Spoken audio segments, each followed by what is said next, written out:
नमः पार्वती पतये हर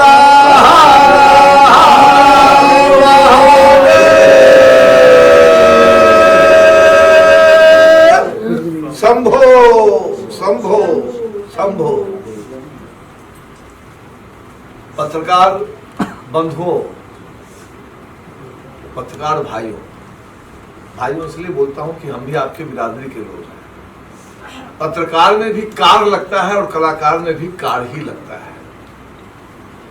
पीछे जो आप देख रहे हैं उगना एंटरटेनमेंट, इससे बड़ा हमारा इमोशनल रिश्ता है। उगना मतलब भगवान शिव।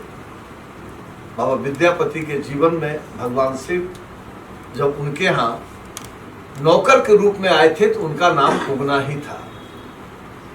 और मेरा इससे इमोशनल उगना एंटरटेनमेंट से लगाव इसलिए है कि आज से 19 साल पहले जब मैं मुंबई आया था तो कलाकार लोग कार्ड बनाने सिंटा में और कहीं जाते थे, और मैं जीवन में पहली बार कार्ड बनाने कलाकार का नहीं गया था, कार्ड बनाने प्रोड्यूसर का गया था एमपीटीटी में। और ये उगना एंटरटेनमेंट तब मैंने इसको वहाँ रजिस्टर्ड करवाया था। और उगना एंटरटेनमेंट से ऐसा लगाव था मेरा कि मैंने अपने जीवन में सबसे पहली जो एक फिल्म बनाई उगना रे मुड़कते गला, हिंदी में हे भोलेनाथ, जो फिल्म बनाई और फिल्म काफ़ी हमारी भोलेनाथ की कृपा से बड़ी प्रसिद्धि पाई। यहाँ तक कि गुजरात में उस समय हमारे मुख्यमंत्री नरेंद्र भाई मोदी हुआ करते थे, जिन्होंने गुजरात में इसको टैक्स फ्री भी किया। उन्होंने खुद भी फिल्म देखी थी और उस फिल्म को देखने के बाद 1 लाख लोगों के बीच में सूरत में उन्होंने मुझे मिथिला का पाग पहना के सम्मानित भी किया था। और आज वही उगना एंटरटेनमेंट एक कलाकार के रूप में मुझे स्थापित किया था। उस समय आप सभी को पता है कि मैंने जितने भी धारावाहिक किए, जितने भी शोज किए, जितने भी फिल्में की, अभी हमारी हाल में एक फिल्म आई थी शमशेरा, संजय दत्त रणबीर कपूर के साथ। अभी एक और फिल्म आ रही है धर्मा प्रोडक्शन का, रॉकी रानी की प्रेम कहानी, आलिया भट्ट और रणवीर सिंह जया बच्चन के साथ। और फिर से मैं एक शुरुआत किया हूँ, और ये जो शॉर्ट फिल्म, कहने के लिए शॉर्ट फिल्म है, इसकी सारी शूटिंग मैं लखनऊ में कर रहा हूँ। लखनऊ में करने का मात्र मेरा एक मकसद है, वहाँ की संस्कृति, वहाँ का जो रहन सहन है, आज के समय का जो लखनऊ है। अभी मैं लखनऊ गया था तो मैंने देखा कि हर जगह लिखा था कि आप मुस्कुराइए क्योंकि आप लखनऊ में हैं। और हम लोग ठहाका लगाते थे कि हम मुस्कुराएंगे नहीं भाई। जब यहाँ लिखा है कि आप मुस्कुराइए, आप लखनऊ में, हमारे साथ हमारे बगल में राकेश पासवान जी बैठे हैं। इतिहास गवाह है कि इन्होंने जितने हिट शो दिए टेलीविजन में, अफसर बिटिया हो, भाग्य विधाता हो, एक घर बनाऊंगा, बाबा ऐसो बर ढूंढो, लुटेरी दुल्हन, सारे शोज इनके बड़े हिट रहे। अभी बिट्टी बिजनेस वाली, जिसमें मैं मुख्य विलेन भी था, इन्होंने ही पटकथा लिखी है। और मुझे अपने मित्र पे, अपने दोस्त पे गुमान है, कॉन्फिडेंट हूँ मैं कि राकेश पासवान अगर अपने दिल से कोई चीज़ लिखता है तो जब वो पर्दे पे आती है तो एक भूचाल करती है।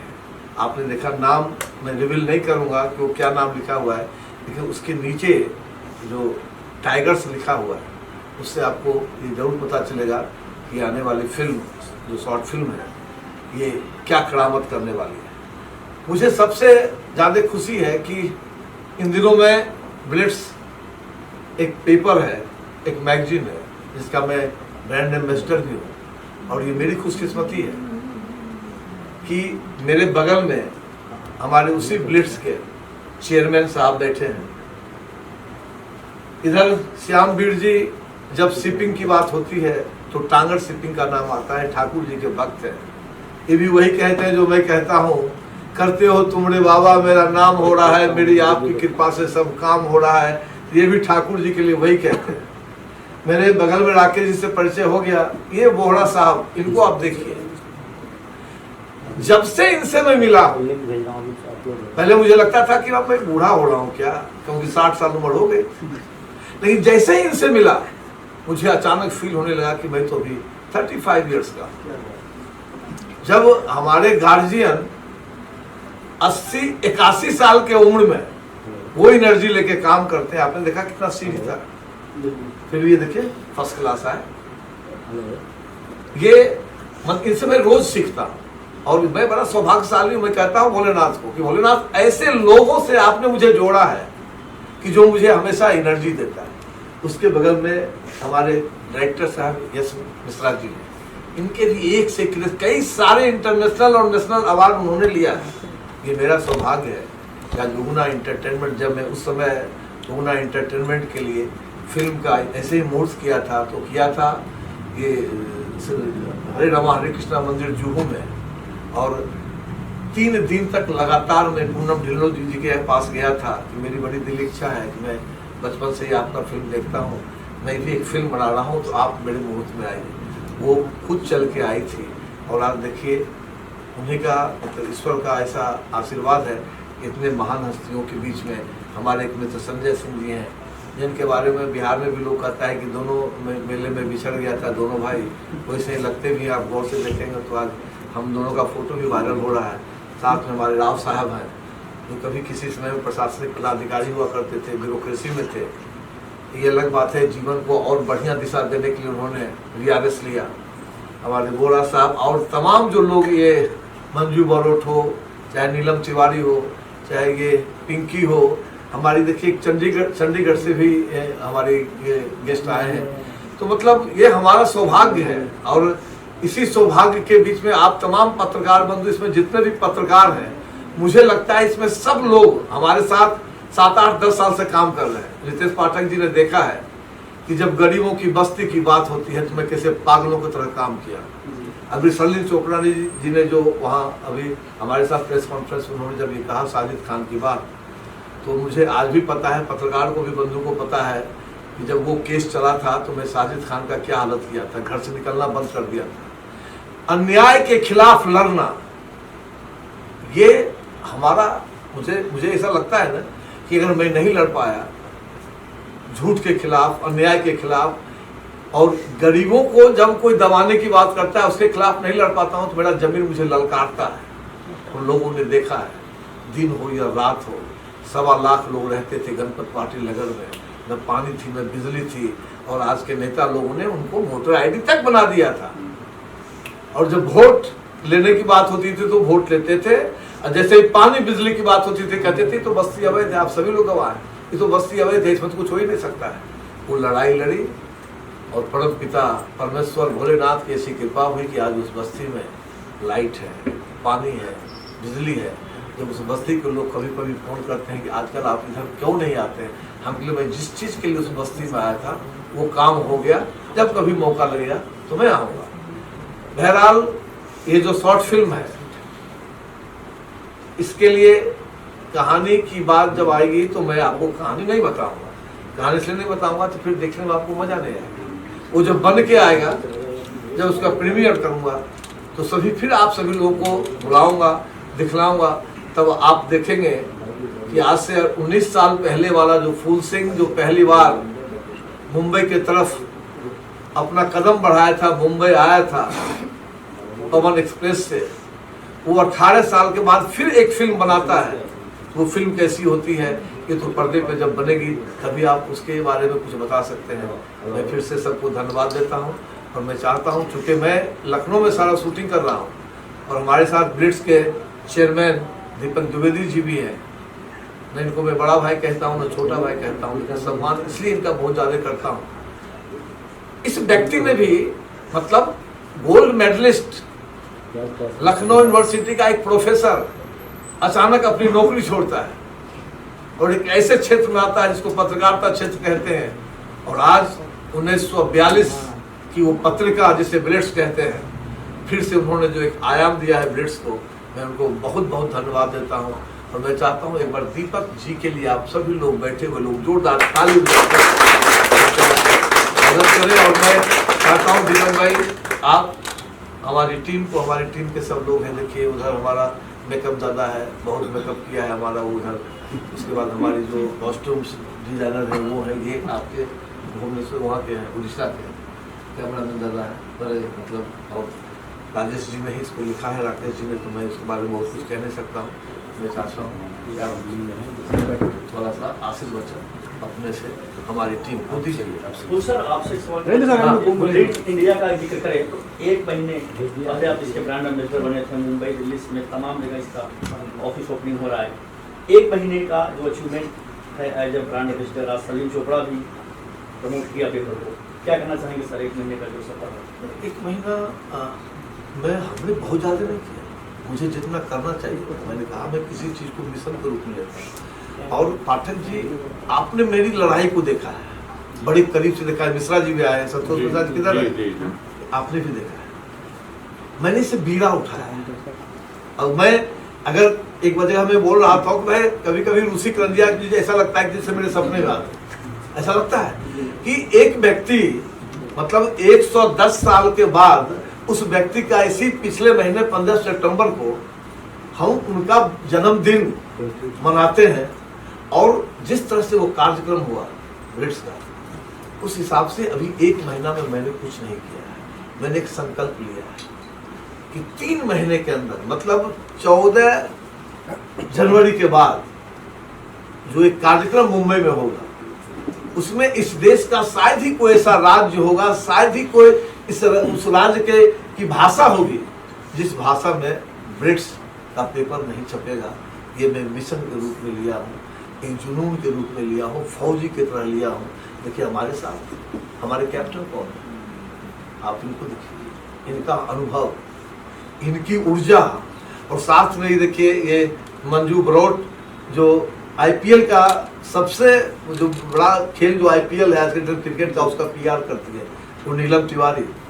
ये लोग ऐसे लोग जो हम अकेले ही चले थे जान ये मंजिल, मगर लोग यूं मिलते गए और कारवां बनता गया। वही 3 महीने के बाद जब मुंबई में ब्लिट्स का एक सेमिनार होगा और जब उसमें मैं सफलता पाऊंगा तो मुझे लगा कि शायद मैंने कुछ थोड़ा बहुत किया है। सर एक ओबराय एंटरटेनमेंट से रिलेटेड क्वेश्चन करना चाहूँगा कि तमाम उत्तर भारत समेत तमाम जगहों से लोग आते हैं, उनको बॉलीवुड में मुकाम नहीं मिल पाता, छोटे बजट की मूवी जबकि उनके अंदर टैलेंट होता है और निराश होकर होपलेस होकर चले जाते हैं। तो ओबराय एंटरटेनमेंट नए कलाकारों को किस तरह से प्रमोट करेगा, किस तरीके से मौका देगा? ये बहुत अच्छा प्रश्न आपने किया। जब मैंने हे भोलेनाथ फिल्म बनाई थी दीपक भाई, सिर्फ एक कैमरा असिस्टेंट था जो संतोषी माँ में असिस्टेंट था कैमरा मैन, कंधे पे लेके जो कैमरामैन तो बड़े होते हैं, कैमरा असिस्टेंट भी होता है जो कैमरा लेके लाइट उठ लेके चलता है। एक सिर्फ वो पुराने थे, स्पॉट बॉय से लेके राइटर से लेके प्रोड्यूसर तो मैं ही था, प्रोड्यूसर से लेके ऐसा कोई कलाकार नहीं था कि उससे पहले उसने किसी फिल्म या किसी टेलीविजन में भी काम किया। मेरी हमेशा कोशिश होती है। देखिए एक से एक ड्राइवर यूपी बिहार के यहाँ आता है, मैं कलाकार को कलाकार को ड्राइवर भी कहता हूँ। मान लिया अगर मैं बहुत, मेरे मन में लगता है मैं बहुत कॉन्फिडेंट हूँ कि मैं बहुत अच्छा कलाकार हूँ, मैं बहुत अच्छा काम कर सकता हूँ, बहुत अच्छा काम कर सकता हूँ, तो मैं एक अच्छा अगर ड्राइवर हूँ और मैं किसी के पास जाऊँ, किसी प्रोड्यूसर के पास कहने के लिए कि आप मुझे काम दीजिए, तो मैं तभी साबित कर पाऊंगा कि मैं अच्छा कलाकार हूँ, अच्छा ड्राइवर हूँ, जब वो मुझे काम दे। और मैं इसमें भी देखना, इसमें भी मैक्सिमम ऐसे लोग होंगे। तो ये राकेश जी को तो हम काम नहीं दे सकते, ये तो मुझे काम देते, मैं इनको क्या काम दूंगा, कुछ एस्टेब्लिश लोग। लेकिन लखनऊ क्यों जा रहा हूँ मैं चाहता तो मुंबई भी शूट कर सकता था, लखनऊ तो मुझे महंगा पड़ रहा है। लखनऊ इसलिए जा रहा हूँ, झुग्गी झोपड़ी में रहने वाला कोई आदमी, कोई कलाकार जो वहाँ एक सपने देखता है। देखिए दुनिया, हिंदुस्तान के किसी भी स्टेट के किसी भी गांव में, किसी के घर में भी एक सपना हमेशा होता है कि भाई हम भी जरा मुंबई जाते, हम भी थोड़ा कलाकार बनते। वो सपना कैसे पूरा? हम जैसे लोग जब बाहर निकलेंगे, यूपी बिहार जाएंगे, दूर दराज जाएंगे, उस बस्ती में जाएंगे, वहाँ से खोजेंगे टैलेंट को, तभी तो मैं उसको काम दे पाऊँगा। और चूँकि भारतीय जनता पार्टी ने मुझे, भारतीय जनता सीनियर टीवी कामगार संघ का मैं अध्यक्ष भी हूँ, उस एसोसिएशन का, तो मेरी नैतिक जिम्मेदारी बनती है कि वैसे कलाकार जो कलाकार तो हैं लेकिन उनको प्लेटफॉर्म नहीं मिल रहा है, और मेरे पास प्लेटफॉर्म है तो मैं मुझे सर सूत्रों से जानकारी मिली है कि बायोपिक भी बन रही है किसी की। किसी की मैं आपसे जानना चाहूँगा इसमें जी। बायोपिक तो नहीं है, लेकिन इतना तो है 5-7 हमें मिनट। जो जानकारी मिली है फूल सिंह जी आपकी ही बायोपिक जो है तैयार होने वाली है, कुछ लोग प्लान किए हैं, बनने वाली है, तो आपकी क्या प्रक्रिया वो है? तो दूसरा है। हाँ, ये जवाब आपको मिलेगा, वो दूसरा है जो आप कह रहे हैं। ये बायोपिक नहीं है, ये एक संदेश है, मैसेज है। सर बिग बॉस में साजिद का तो शर्मीन का जो मैटर चल रहा है, आप उसको किस तरीके से देखते हैं? क्या मतलब आप किसे सपोर्ट करते हैं? किसको सपोर्ट? साजिद खान को मैं सपोर्ट करूंगा? इस जन्म में तो हो ही नहीं सकता कि मैं उसको सपोर्ट करूंगा। मैंने उसका हमेशा अपोज किया है। मैं तो, मुझे जो अभी सब चीजें प्रकरण पता चल रहा है, मैं भी जाने वाला हूँ अपने मैंने आदरणीय अनुराग ठाकुर जी के पास। मैं जाने वाला हूँ, उनको बोलने वाला हूँ या तो बिग बॉस को बंद कीजिए, अरे तो मैं हो सकता है 2-4 दिन में आप पत्रकार बंधु को भी बता देता हूँ, मैं कलर्स के ऑफिस के बाहर जाके हंगामा करने वाला हूँ कि आप एक अपराधी को बिग बॉस में दिखला के क्या साबित करना चाहते हैं इस देश को, कि हमारा जो आने वाला पीढ़ी है, हमारा जो आने वाला भविष्य है, वो ये देखे बिग बॉस को बड़े प्यार से, अच्छा इसने ये गलत किया था इसलिए तो ये बिग बॉस में आया है। साजिद खान हमारे जो आने वाली नस्लें हैं उसको खराब करने का कोशिश कर रहा है, क्योंकि उसमें ये क्या नाम है, सलमान खान है। अरे हम कैसे इन लोगों को भूले? इन लोगों ने ही तो हमारे जैसो बिहार के लाडले और उदीयमान हमारे स्टार सुशांत सिंह की हत्या करवा, मैं कैसे भूल जाऊं इस बात को। मैं साजिद खान भी मैं बोल देता हूँ आपको, दिवाली से पहले 2-4 दिन के अंदर में कलर्स चैनल के ऑफिस के बाहर हंगामा करूंगा और अपने माननीय मंत्री जी के पास जाऊंगा और उनसे रिक्वेस्ट करूंगा कि आप तत्काल या तो साजिद खान को निकलवाइए और नहीं तो ये बिग बॉस जो चल रहा है उसको बंद कीजिए। ये फूहड़पन बांटता है पूरे देश में और ये आज के हमारे आने वाली पीढ़ी के ऊपर ये इसका बड़ा दुष्प्रभाव पड़ रहा है। आप इसके बारे में कुछ सोचिए, मैं इसे साथ नहीं बैठूंगा। दीपक सर, आप क्या कहना चाहिए? बिग इंडिया दिल्ली मुंबई समेत तमाम उत्तर भारत हो रहा है, फुल सर इसके ब्रांड एम्बेसडर हैं, आप मुंबई 1 महीने में दूसरी बार आए, क्या कहना? देखिए, ब्लिट्स की स्थापना ही देश के विकास में अपना सक्रिय योगदान करने के लिए रुचि करंजिया जी ने की। उस समय का युग भ्रष्टाचार जो पनप रहा था उसको खत्म करने के लिए, क्योंकि विकास में भ्रष्टाचार घातक बन रहा है। आज 2014 के बाद से गांव-गांव तक सब आदमी ये जाना है कि भ्रष्टाचार का गला घोटा गया है, उसका समूल उसका नाश किया गया और विकास के लिए हर देश के नागरिक को जोड़ा गया। पत्रकारिता पर बहुत सारे सवाल उठे और पत्रकारिता का जो प्रोफेशन है उसने भी अपनी दायित्वों से कहीं से अलग के सोचना और काम करना शुरू किया, क्योंकि हम सब लोग उस प्रोफेशन के हैं। तो हम लोगों ने देश के सारे लोगों के साथ मिलकर, उसमें पत्रकार भी थे, कलाकार भी थे, अधिकारी भी थे, बिजनेसमैन भी थे, राजनेता भी थे, कि हम विकास की पत्रकारिता और एक सकारात्मक पॉजिटिव जर्नलिज्म का एक प्रयोग करेंगे और उस प्रयोग को सफल करेंगे, क्योंकि हम लोगों के पास अनुभव युक्त लोगों की बहुत ऊर्जावान टीम है। तो उस टीम का सारे देश में समर्थन मिल रहा है और हम ये सारी दुनिया को दिखा देंगे कि पत्रकार, जिसकी आज़ादी के समय भी महत्वपूर्ण भूमिका थी, आज़ादी के बाद जो विकास का एक नया युग शुरू हुआ 2014 से, उसमें भी पत्रकारों की भूमिका उतनी ही महत्वपूर्ण है और वो सकारात्मक दिशा में अपना सक्रिय सहयोग दर्ज कराए। सर, डिजिटल दौर में ब्रिज इंडिया जन जन का अखबार बने, ये इसके लिए आपकी क्या प्लानिंग है? इस तरीके से लोगों ब्लिट्स इंडिया प्रिंट में भी शुरू है और ऑनलाइन में भी शुरू है। डिजिटल प्लेटफॉर्म बहुत तेज़ी से बदलता हुआ और अपग्रेड होता हुआ प्लेटफॉर्म है, तो हम हर रोज़ नए उसमें जो नए डेवलपमेंट हो रहे हैं, जो नए उसमें टेक्नोलॉजी आ रही है कि जिससे ये आम लोगों तक पहुँचे, गाँव तक पहुँचे, उसके लिए हम सारे के प्रयास दिन रात कर रहे हैं और बहुत जल्दी आपके सामने बोलिए। जी, आप क्या कहना चाहेंगे आज के इस कार्यक्रम को लेकर राकेश। के? राकेश जी, आ जाएगा सर, आ जाएगा। सर आएगा, आएगा आएगा सर, आएगा। हिलाओ मत। जी राकेश, नमस्कार सबको। सबसे पहले देखिए, ये मैं सिर्फ फिल्म के बारे में बात करूँगा जी। एक्चुअल में आज मेरे पास कहने को ज़्यादा कुछ नहीं है, क्योंकि ये शॉर्ट फिल्म है, फुल लेंथ फिल्म नहीं है, शॉर्ट फिल्म है। और अभी अगर 6-7 मिनट की फिल्म है, अगर मैं उसके बारे में कुछ भी कहूँगा तो वो रिवील हो जाएगा। आपको थोड़ा उसका पृष्ठभूमि और थोड़ा सा उसके बारे में बता देता हूँ, और आपने एक सवाल किया था इनसे, जी, उसका भी जवाब दे देता हूँ। हम दोबारा मिलेंगे जब ये फिल्म बन जाएगी, नेक्स्ट मंथ में कंप्लीट हो जाएगा। हम नवंबर फर्स्ट वीक में शूट करने जा रहे हैं, और जब कंप्लीट हो जाएगा तो हम दोबारा मिलेंगे, उसी बहाने फिर से मिलेंगे। ओके तब मैं डिटेल में आपको बताऊँगा। इतना बता देता हूँ, कहानी तो नहीं बताऊँगा, बोलने के बीच में क्यों आपको आवाज सिर्फ आता इतना है? बता देता हूँ कि ये एक इंटरनेशनल कैरेक्टर का हमने देसीकरण किया है। जी, समझ लीजिए एक इंटरनेशनल कैरेक्टर है, और उसको हमने देसी अवतार में हम उतारने जा रहे हैं। और हमने पृष्ठभूमि उत्तर प्रदेश रखी है। उत्तर प्रदेश में लखनऊ है। लखनऊ अपने आप में बहुत ही ख़ास है। जी, वहाँ का आर्किटेक्चर, वहाँ वैसे तो पूरा हिंदुस्तान ही बहुत खूबसूरत है, लेकिन लखनऊ रखने के पीछे कहानी की एक डिमांड है, उसकी जो पृष्ठभूमि है उसकी वजह से हमने लखनऊ चुना है। लेकिन एक बात बता देता हूँ, ये सिर्फ शॉर्ट फिल्म सिर्फ ये एक बार के लिए नहीं है।